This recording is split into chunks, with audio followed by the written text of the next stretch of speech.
Ukraine agrees to preliminary minerals deal.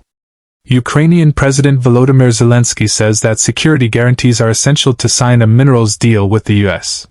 One phrase in the revised document saying U.S. will support Ukraine's efforts to obtain security guarantees is unlikely to satisfy Kyiv.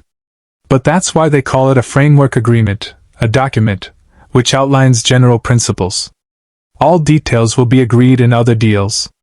Most importantly, Zelensky says, the deal has no provisions on debt, referring to U.S. President Donald Trump's demand to gain access to mineral resources as a payback for previous assistance to Ukraine. Also, the U.S. and Ukraine will jointly run a fund that will control revenues from natural resources. It will not be fully owned by the American side as previous drafts suggested. President Donald Trump told his cabinet meeting today that the U.S. has spent 3 times as much as Europe on Ukraine. But we can't find any evidence to back that up. Data suggests the U.S. has spent a lot less than the $300 billion to $350 billion, £236 billion to $276 billion, that Trump has frequently said the U.S. has spent.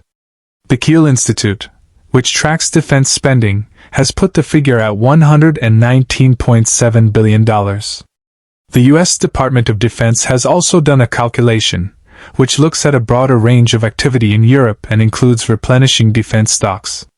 Their figure is $182.8 billion, still considerably less than the figure the president has mentioned. We asked the White House where their figure had come from, but we haven't had an answer. Europe, according to Kiel figures, has actually spent more on Ukraine than the U.S. They calculate EU institutions and all European countries combined have spent around $138.7 billion. A very big agreement will be signed when Volodymyr Zelensky visits the White House on Friday, Trump said, referring to the Ukraine-US minerals deal. Trump hailed the deal as an opportunity for the U.S. to get America's money back, following the country's support for Ukraine during Russia's 3-year full-scale invasion, and said it would make the U.S. a lot of money in the future.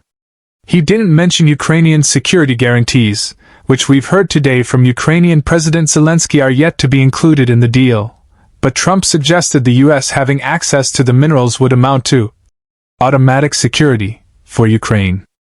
Asked whether Russian President Vladimir Putin will have to make any concessions in a deal to end the war in Ukraine, the U.S. president says, yeah, he will. Russia has consistently opposed the idea of Ukraine becoming a Trump says the minerals deal is a great deal for Ukraine too because they get us over there. We are going to be working over there. We will be on the land and that way there is going to be automatic security because nobody is going to be messing around with our people when we are there. He says.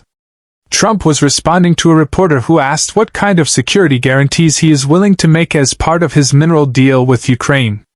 In his reply, he also says that he is not going to make security guarantees beyond very much.